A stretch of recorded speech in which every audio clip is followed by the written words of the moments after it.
Good afternoon. We are at the New York Folklore Society, located at 129 J Street on the J Street Pedestrian Mall. We are here to celebrate the photography of Kevin Wilson, also known as K.O. Wilson.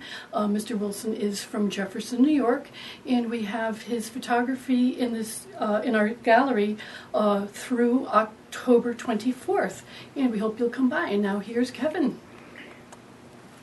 Well, thank you very much. I really appreciate this, Lori, and I appreciate this, Ann. And well, this is one of my first photography exhibits that I got ready for this show, and it was actually all shot on March 25. Basically, every picture from the railroad bed, starting from Knott Street all the way.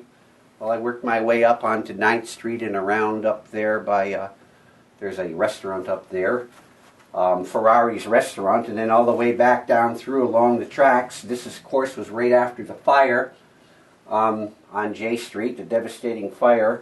And so basically every shot that you're seeing is taken at well, actually the weather was not too cooperative that day. Often it's not. So I had to do what I could. And what I tell people, this is a story of a photo exhibit of trains, but it's really not about trains at all. It is about the limitations of what my camera can do. I use the trains as the focal subject of the whole thing. What I wanted to do was bring about a fabled existence of the trains. I was asked recently what it is that why. Someone said to me at the opening of a show, the Meet the Artist, and said, well, K.O., what makes you folklore? And I hadn't really thought about that. I was honored that Lori would ask me to show my photos here, but I had to really think about that. And I think it's because that I love to wander and see things. I love the history of New York. And that's partly what I found here. I've wandered since I was very small. I like to go to places that people don't go. And so my photography is taken from angles that people normally do not see. They're taken at hours that people, well, sometimes you have to wait 5 hours, 6 hours for a train to come by. And so maybe you would have ideal conditions to begin with, but when a train comes by, you have to use what you have. And so, therefore, it's really about my photography, how much I can use a camera, how much what minimal light I can use to make the images that I want come out. And I also go on colorless landscapes, and generally when there are no leaves on the trees, because you can see more of the land, you can see more of the buildings. And as a result, and I had showed you a picture, this postcard here, an older postcard. My style of photography looks like these old style postcards where they severely highlighted the colors, and I wanted to do the same thing.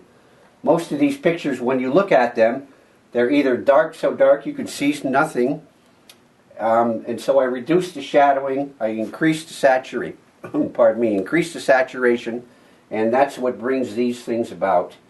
And it's not a simple task. It's many painstaking hours to make these things come out. Most people, there have been people who have said to me, well, why don't you just go during the day?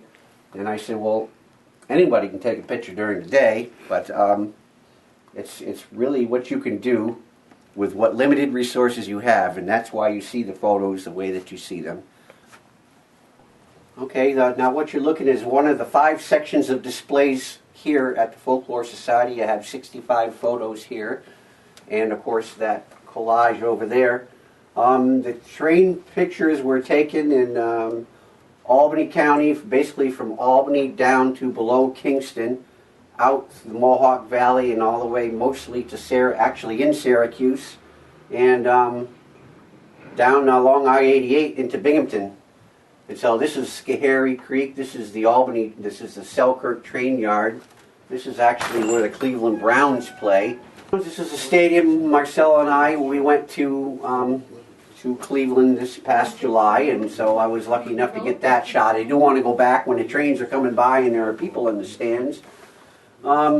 part of what I do is walking along the tracks, where of course you're not really supposed to be, but that's why you see this one here at nighttime, because I had walked across the Hudson River Bridge into the Rensselaer train yard at nighttime, and that's why that is a night shot, especially at nighttime. This is East Syracuse, looking into Syracuse. I was looking directly into the sunlight. I really had to work that photo in order to get any semblance of an image to come out of that. And I'm quite proud of that. A lot of things that you do, like this train here, this is west of Central Bridge, Schenectady County. When you're down in this stream, I had it all set up where the train would be coming over that culvert, but when you're down in there and by the stream, you can't hear the trains coming. So you have to stand up on top, sometimes 4 or 5 hours, while away the hours, waiting for a train. And then when it comes by, I had to run down in there, remember where my shot was set up, and I had just enough time to take it. So that's how a lot of these come about. This one, I really am proud of this picture. This is one taken in Richmondville. And I like the way that I was able to almost make it look like one train, the picture superimposed on this part of the picture. But it's just the way that it came out. I'm really impressed with it. Schenevus Creek here, town of Maryland, Schenevus Creek. This is down below Kingston, near Statsburg.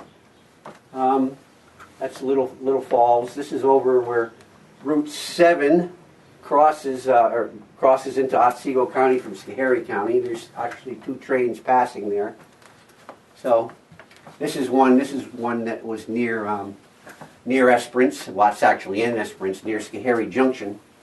That's an extreme telephoto. A lot of these pictures are extreme telephoto. The fact that I was able to really zoom in on these things, handheld, and had come up with a quality image is quite remarkable to me. I mean, I knew I could do it, but it's still a remarkable thing. Plus, you have additional cropping when you get on the computer.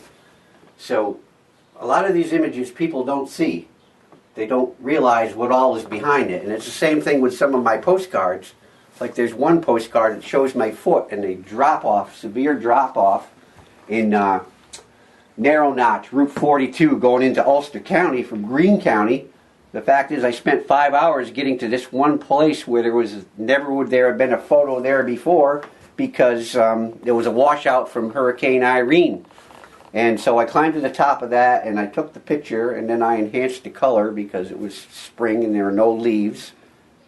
But people say, why the colors look so weird? But they didn't know that I went through all those things. And so that's how all that came about. These pictures are all about the frames and the pictures themselves, obviously. This one really highlights this train here going through Oneonta. Now, the sun was way over this way, so my difficulty with this one is I wanted the shade not to be on the side of the train, and I wanted no shade on this brush, and I wanted the armory over there. This is where Main Street crosses the tracks. I wanted to see some of the armory, and it was all shaded. And so when I take a photograph, I'm kind of greedy. I want everything. I don't want just some of it and shade on one side, and I want to see everything that's there.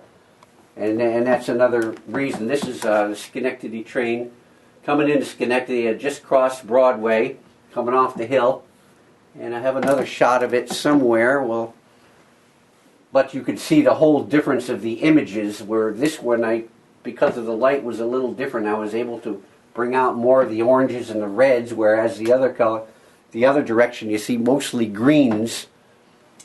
But that was the only way to bring out the photos, because by that time it was quite dark, and there's also been kind of off and on rain all day, rain and snow. Okay, this is a train that I wanted to set up to take a picture of a train in Worcester. And as I was getting to the point where I wanted to set up, a train whisked by, and I said, oh geez. So I traced it all the way to Oneonta, thinking all the way that where I'm going to set up, and it only took me, I was halfway to Oneonta before I figured out I'd go down here to Otsego Iron. And so I got there just before the train, and that worked out remarkably. It's a beautiful shot. On the first image, this picture, you don't see anything here. You just see grays, and everything is brought out. That it's just, unless you saw the original, you wouldn't know. This is a picture, again, I told you I was down in Statsburg. This is a train coming north I think I actually have it listed as going south, but I go back and look at my archives, it's going north. It had been sunny, but then suddenly this blizzard came in. It was April, and so it was all I could do somehow to not fall in the river. And this is actually on a causeway. There's water on both sides. And I was only hiding behind these bushes protecting my camera, and the train came by. And so I snapped a shot, and it was all I could do to bring that picture out. I'm really amazed that that picture came out.